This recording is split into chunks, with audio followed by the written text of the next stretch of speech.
Thank you for joining me again on our Genuine Diamonds in Arkansas YouTube channel. Today I'd like to show you some diamonds and tell you about a friend of mine, David Anderson.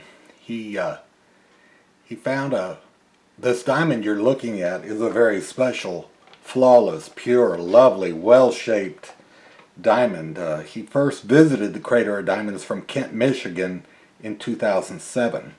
The very first diamond he ever found was this perfect, gorgeous 1.57 carat diamond, so a little over a carat and a half. So David called his sister that day to tell her the great news, and she replied, "Oh yeah, right, April Fool." Then when he realized it was April 1st, and he finally did convince her that he was not joking about it, that was on April 1st. 2007. Since then, David has gotten hooked on finding diamonds, and he has gone to find over 500 more at the crater. 10 of those diamonds weighed more than 1 carat each. We're going to look at another gorgeous white diamond that he found. This one, 3 years later, on March 6, 2010. It's a white, flawless, again, almost 2 carats, 1.96 carats. And I've got quite a few pictures of it. This is his certificate of authenticity issued by the state park. And of course you can see the diamond up in the right hand corner. But it's got his name on it, and it shows where it was found. And this is a very valuable part of any diamond because the location is very important, as well as the weight and the date and the color. So everything contributes to the value, but these cards, these certificates of authenticity issued by the state park and signed by the superintendent, are part of the value of your diamond. So if you find a diamond, keep the card in good shape. This one's a good looking card, good looking diamond. Look how pure and clean that is. It's just frosty white, lovely. Look at the gorgeous shape, the natural contours on it. See how that's just built into this diamond? It's absolutely beautiful. Whoops, I flipped past one. Let me go back. It's just so clean, so clear, such a pretty diamond. Unique shape too. And again, there's his card with a different picture of that 1.96 carat diamond found in 2010. Here it is. If you wondered what, how big is a 2 carat diamond, well, if you put it on a penny, it covers Lincoln's head real well and a little more. So compared to something you're familiar with size-wise. So this is very big. So most of the diamonds found at the crater are much smaller than that. David went on to find, it says he's a regular park visitor, and he found this 3.83 carat light yellow diamond while he was wet sifting on December 12th, 2011. He's originally from Michigan, and David named his gem the Wolverine as a tribute to the Michigan Wolverines football team. Let's go on and take some other looks at this diamond. See, that is really a unique shape. And wow, it's big. I mean, almost 4 carats, 383. That is really a good sized diamond. Let's zoom in on that a little too. Yeah, you could almost call it the Crystal Skull diamond, but he wanted to call it the Wolverine diamond, so he can call it whatever he wants to. See the Crystal Skull? But crystal skulls are kind of scary. Talk about scary. Look at that face. This is David holding this diamond. And I can tease him because he's a friend of mine. I can get away with it, I think. So diamonds just don't jump up out of the ground. You got to dig them out. And so here's David in a hole digging and throwing the muck, the gravelly mud, up into buckets. And at the time we were digging with Bill Moore. The three of us dug together. To get a hole that deep, get all your gravel out, fill your buckets in one day, and fill the hole back in. It took 3 of us to dig, and we kind of took turns. And you'll never see a picture of me digging because I was always the one with the camera, you know. So when I was digging, my camera was sitting down over there. But anyway, I can catch David and Bill Moore digging from time to time. There's kind of wooden steps in there, which made it handy for getting in and out of the hole. We never had one cave in, but it's still handy to climb in and out. And you had a place to set the buckets, because if you set the buckets in the mud and rocks would stick to the bottom, and you don't want that. You want the mud in the buckets, not on it. So it's much better setting it on a piece of plywood, and made for good steps. David is standing there. This is in the pig pen area, and his feet are right next to an antique water pipe, probably from 1908, 1910, that era. And back then, instead of steel piping, they had wood slats wrapped with coils of wire. So it's kind of a whiskey barrel technology. But anyway, this pipe pumped water all the way from the Little Missouri River, and it held water. When we dug it up and cut it in two and gave a section to the state park to put in their museum, it was intact. It was solid. Water came out of it when we cut the pipe in two.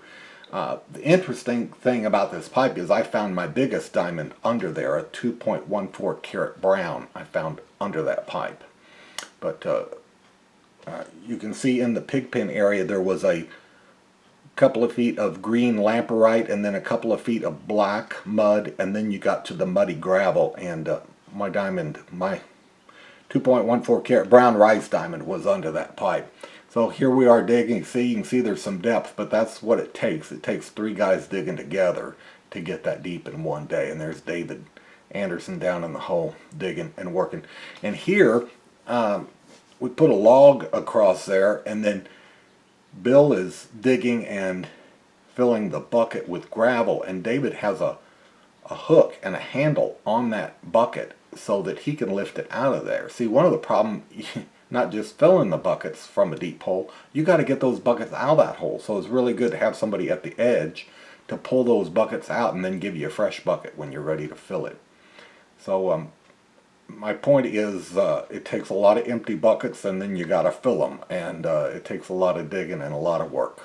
This is one day of digging.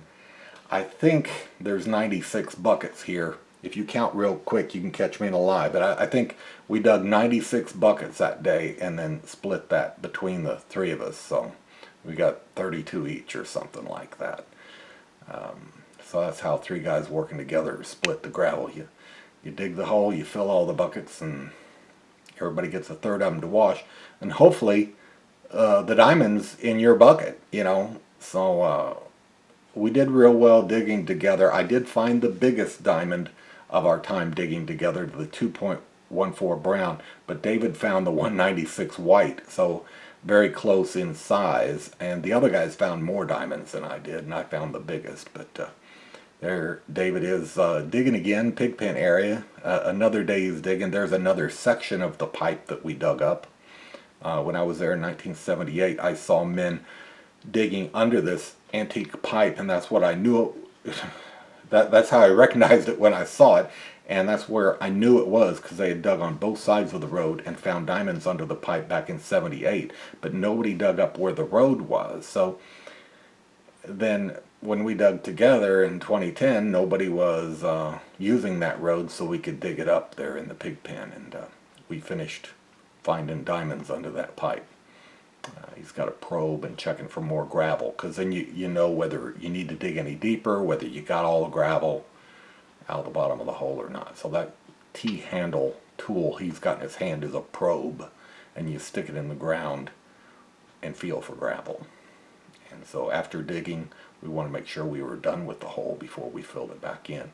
This is another day of digging together, and we have the logs laying around there because the mud was real sticky, and you'd beat the shovel on the mud to get it to come off. And so the 2 of them are digging while I jumped out and took a picture. It looks like we're off in the woods, but actually we're at the edge of the search territory, and we are within bounds, but right on the border. And this is in the Pigpen area. Billmore is in the middle here. I'm on the left, Glenn Worthington, and then on the right is David Anderson. And we got our pictures taken there because we made it to the big board together. We all three digging together, and all three had large diamonds on that board. Here you can see it up closer, but here's David and his 196 beautiful white diamond. You saw the pictures of it up close a little bit ago, sitting on the penny and all. This is my 2.3 carat brown rice diamond, sitting on rice when I took the picture. And then Bill Moore found a 3.20 carat white. So the three biggest diamonds found at that time, which was February and March of 2010, the three biggest recent diamonds were the Three Musketeers here. We had found them together, so each one of us made the big board, so we got our picture taken together, the Three Musketeers or Three Stooges or whatever you want to call it. But anyhow, good times digging with old friends, not afraid to get muddy. And here we finally got water. State Park ran running water out because they didn't want us to leave holes open to get rainwater to do our washing. And part of this diamond finding is not all just digging, it's washing. You've got to wash things out, and we use these half barrels and put our screens in them. We did not go to the wash pavilion. We had our own setups, our own elbow room. And after you dig it, after you wash it, then you center everything in a saruka. And then you flip your saruka pies. And if you look, I mean, those are good bullseyes he's looking at.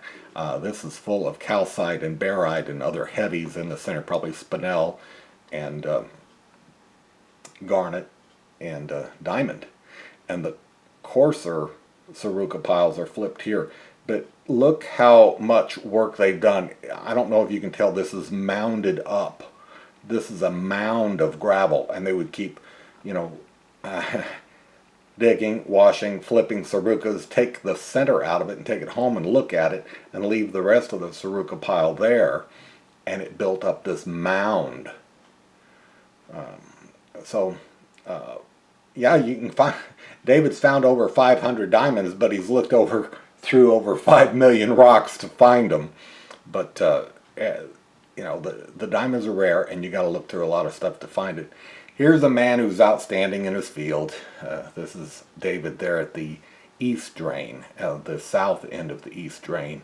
And this is, to get your bearings, the North Wash Pavilion here, and the south one would be over to the left, out of view. But there were a lot of people there, and kind of muddy and all, but he was there wearing an apron, which is best when you're washing so you don't get all wet. Oh, David was on television. CNBC came by and did a special.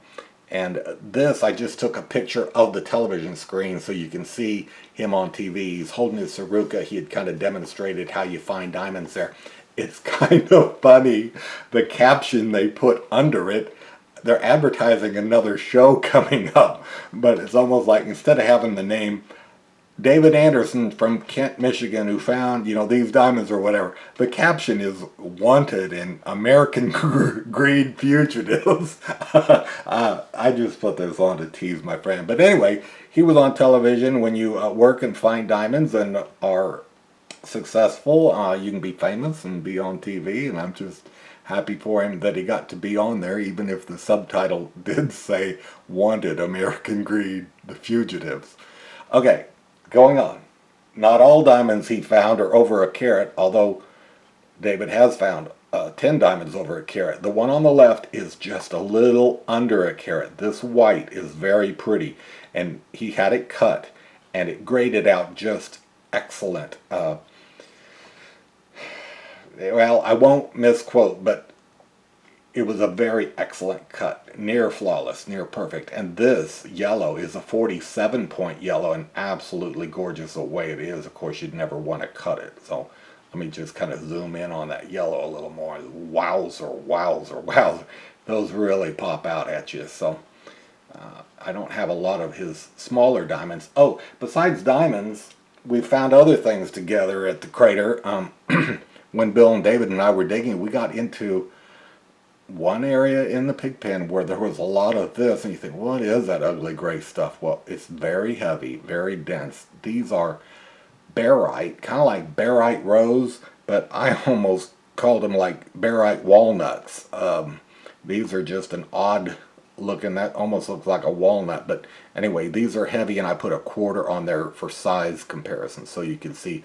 But these rocks, you know, we'd be washing them and it'd be muddy. I thought, what is that? And it feels almost like sandstone, but anyway, this is made from barite. And what is the value? Well, nothing, but anyway, we did find them there at the crater. Now, David found this nice piece of purple quartz, amethyst. Got a little muddy water right on there, but it is really a nice piece. And I bought it from him because it was very special to me. I wanted to send it off to a geologist and have the geologist tell me, what is this? These gold specks in here.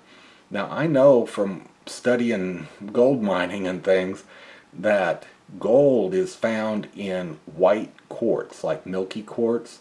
And I thought, hey, this is purple quartz, and it's got these black spots in this amethyst too when you look real close. But this is real brassy looking, and I thought, man, could that be gold? I mean, did he find, that's a lot of gold if it's gold, you know, in this amethyst. And I thought, what a cool specimen.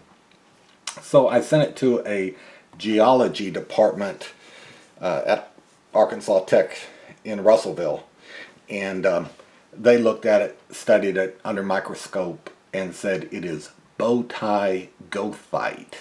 So anyway, it's not iron pyrite, so it's not fool's gold.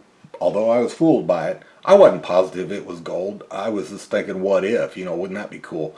But anyway, bow tie goethite really is too brassy looking to be gold, but pretty cool flakes in that amethyst. So anyway, David found that. I thought that was pretty neat. He also found, David Anderson, a regular park visitor from Murfreesboro, found this 6.19 carat white diamond while surface searching. He didn't have to dig and wash for it. He found it near the East Drain on April 15th, 2014. It is the 15th largest diamond found since the crater became a state park in 1972. He named the gem the Limitless Diamond after the 2014 motto for the charitable organization Speed the Light. So this is the Limitless Diamond, 6.19 carats. And this is David Anderson bending down pointing to where the diamond is. Kind of reminds me of John Huddleston pointing to the first diamond ever found. I don't know, you think they kind of look alike? John Huddleston wasn't the most handsome man, but anyway, it just kind of reminded me they were squatted down pointing to where they found their diamonds, and I had to tease David a little bit. But here's a closer look at the Limitless Diamond, 6.19 carat white. That's huge. That is a huge diamond. A very nice find. And here's another picture of it. Not the best, but so in comparison to see how big is that diamond, I had found a 62 point white that had a pretty wide footprint because it's fairly flat. It's kind of a heart shaped, and I had it set in a ring. So when David showed me his 619 diamond, I balanced it on my hand and laid his next to it. His diamond is 10 times bigger. Mine's 62 points. His is 619 points. 10 times bigger. Look at that. What a difference. Incredible diamond find. So let me just tell you a little more about, so David's found, since his first diamond find, the April Fool diamond on April 1st, 2007, he's found more than 500 diamonds at the crater. 10 of them weighed more than 1 carat each. We showed you pictures of the 196 white that he found. The weights of his carat plus diamond finds are as follows: a 1.1, a 1.09, a 1.17, a 1.31, a 1.31 brown, a 1.57 flawless white, that is the April Fool diamond, his first one, a 1.68, that 1.96 flawless white I showed you all the pictures of, and it was sitting there, and then that 3.83 carat Wolverine diamond, it was a light yellow. We looked at it a little closer, and then his 10th carat plus diamond is this 6.19 carat Limitless Diamond. So very good finds. He's had a great career, and of course gonna find some more diamonds, and I think I'll have an opportunity to interview my friend David here live sometime, but I wanted to show you some of his diamonds as way of introduction in advance. So thanks for joining me here. Please subscribe to our YouTube channel, Genuine Diamonds in AR, so that you won't miss any of our upcoming videos. Thanks a lot.